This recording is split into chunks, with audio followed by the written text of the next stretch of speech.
On dit que la prostitution est le métier le plus vieux au monde, mais aussi celui qui détruit lentement, à petit feu, et renferme d'énormes conséquences. Cette histoire est inspirée de faits réels. Pointe-Noire, un samedi soir. Dans le quartier le plus animé de la ville, la boîte de nuit Océan Rouge vibre au rythme des basses. Les néons rouges et violets découpent les silhouettes en mouvement, la fumée et l'alcool se mélangent dans une atmosphère étouffante. C'est l'endroit où l'argent coule à flot, où les puissants viennent se perdre, et où les illusions brillent plus fort que la vérité. À l'entrée, deux jeunes femmes apparaissent comme des reines. Linda, 25 ans, la grande sœur, élégante dans une robe noire qui souligne ses courbes, le regard froid mais calculateur. Et à ses côtés, Lisa, 23 ans, la cadette, une beauté albinos rare, à la peau claire illuminée par les lumières du club. Son sourire attire tous les regards, mais ses yeux trahissent une fatigue profonde. Ensemble, elles sont connues comme des prostituées de luxe, les plus convoitées d'Océan Rouge. Dans la foule, tout le monde les observe. Certains les envient, d'autres les désirent, et beaucoup les redoutent. Car elles ne sont pas là pour danser ni pour s'amuser.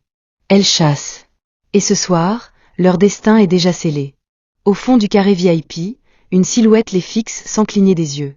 Philippe, la trentaine, costume sombre, verre de whisky à la main.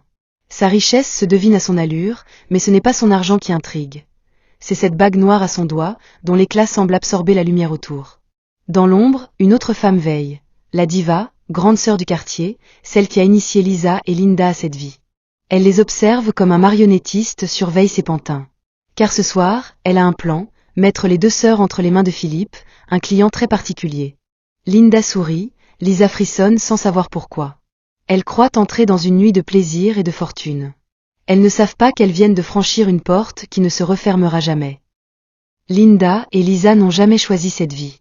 Elles sont nées dans une petite maison décrépite, dans un quartier populaire de Pointe-Noire. Leur père, ancien ouvrier dans une société pétrolière, avait tout donné pour sa famille. Mais après un licenciement brutal, il sombra dans l'alcool et le silence. Leur mère, courageuse vendeuse de légumes au marché, se battait chaque jour pour mettre un repas sur la table. Linda, l'aînée, était sérieuse et studieuse. Son rêve était clair, devenir infirmière, sauver des vies, porter fièrement une blouse blanche. Lisa, plus fragile mais pleine d'imagination, rêvait de devenir styliste, créer des vêtements, voir son nom briller dans les vitrines.